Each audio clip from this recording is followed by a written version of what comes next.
نحمده ونصلي على رسوله الكريم أما بعد فأعوذ بالله من الشيطان الرجيم بسم الله الرحمن الرحيم ربي يسر ولا تعسر وتمم بالخير وبك نستعين السلام علیکم ورحمۃ اللہ وبرکاتہ۔ الحمدللہ آج ہماری نیو سورہ سٹارٹ ہو رہی ہے، سورہ سعود۔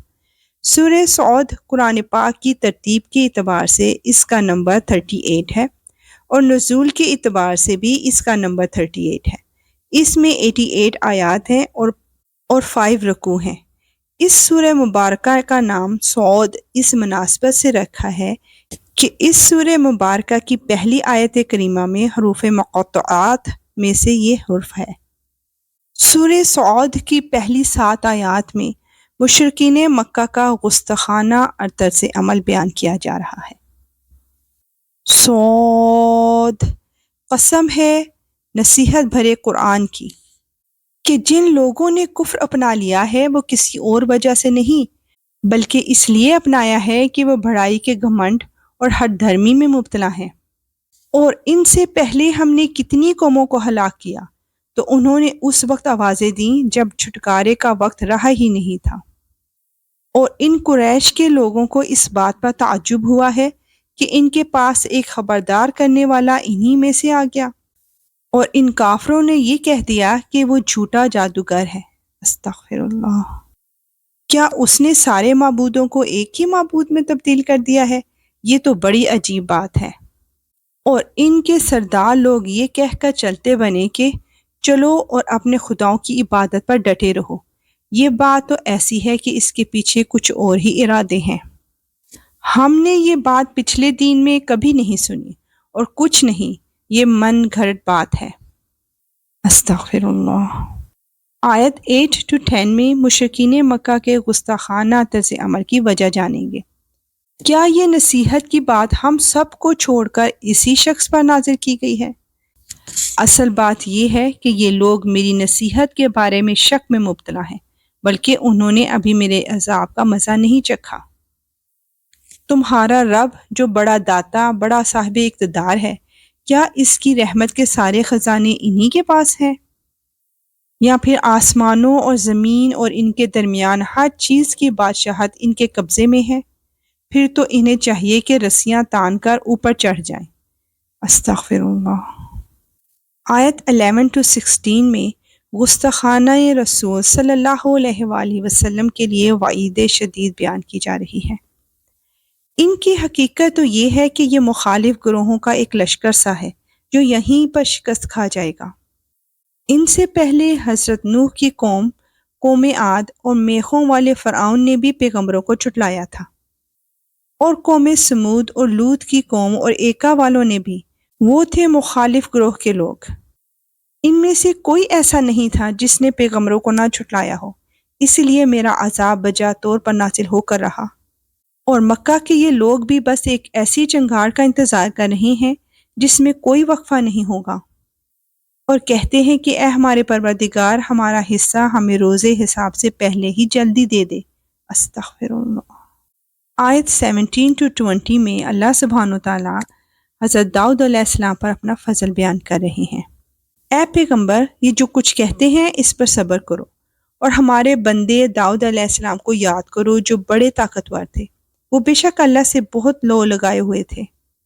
ہم نے پہاڑوں کو اس کام پر لگا دیا تھا کہ وہ شام کے وقت اور سورج نکلتے وقت ان کے ساتھ تسبیح کیا کریں، اور پرندوں کو بھی جنہیں اکٹھا کر لیا جاتا تھا، یہ سب ان کے ساتھ مل کر اللہ کا خوب ذکر کرتے تھے۔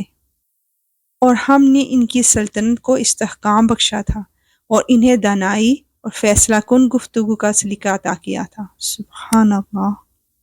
آیت 21 to 25 میں ایک سبق آموز واقعہ بیان کیا جا رہا ہے۔ اور کیا تمہیں ان مقدمہ والوں کی خبر پہنچی جب وہ دیواروں پر چڑھ کر عبادت گاہ میں گھس آئے تھے؟ جب وہ داؤد علیہ السلام کے پاس پہنچے تو وہ داؤد علیہ السلام ان سے گھبرا گئے۔ انہوں نے کہا، ڈریے نہیں، ہم ایک جھگڑے کے 2 فریق ہیں، ہم میں سے ایک نے دوسرے کے ساتھ زیادتی کی ہے، اب آپ ہمارے درمیان ٹھیک ٹھیک فیصلہ کر دیجئے اور زیادتی نہ کیجیے، اور ہمیں ٹھیک ٹھیک راستہ بتا دیجیے۔ یہ میرا بھائی ہے، اس کے پاس 99 دمبیاں ہیں اور میرے پاس ایک ہی دمبی ہے، اب یہ کہتا ہے کہ وہ بھی میرے حوالے کر دو، اور اس نے زور بیان سے مجھے دبا لیا ہے۔ داؤد علیہ السلام نے کہا، اس نے اپنی دمبیوں میں شامل کرنے کے لیے تمہاری دمبی کا جو مطالبہ کیا ہے، اس میں یقیناً تم پر ظلم کیا ہے، اور بہت سے لوگ جن کے درمیان شرکت ہوتی ہے وہ ایک دوسرے کے ساتھ زیادتی کرتے ہیں، سوائے ان کے جو ایمان لائے ہیں اور جنہوں نے نیک عمل کیے ہیں وہ بہت کم ہیں۔ اور داؤد علیہ السلام کو خیال آیا کہ ہم نے دراصل ان کی آزمائش کی ہے، اس لیے انہوں نے اپنے پروردگار سے معافی مانگی، جھک کر سجدے میں گر گئے اور اللہ سے لو لگائی، چنانچہ ہم نے انہیں اس معاملہ میں انہیں معافی دے دی، اور حقیقت یہ ہے کہ ان کو ہمارے پاس خاص تقرب حاصل ہے اور بہترین ٹھکانہ ہے۔ سبحان اللہ۔ نیکسٹ آیت میں عدل قائم کرنے کی اہمیت کو بیان کیا جا رہا ہے۔ اے داؤد علیہ السلام، ہم نے تمہیں زمین میں خلیفہ بنایا ہے، لہٰذا تم لوگوں کے درمیان برحق فیصلے کرو اور نفسانی خواہش کے پیچھے مت چلو، ورنہ وہ تمہیں اللہ کے راستے سے بھٹکا دیں گے۔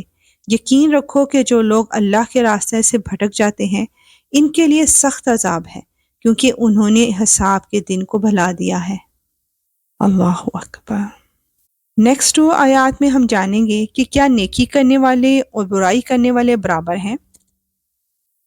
اور ہم نے آسمان و زمین اور ان کے درمیان جو چیزیں ہیں ان کو فضول ہی پیدا نہیں کر دیا، یہ تو ان لوگوں کا گمان ہے جنہوں نے کفر اختیار کر لیا ہے، چنانچہ ان کافروں کے لیے دوزخ کی شکل میں بڑی تباہی ہے۔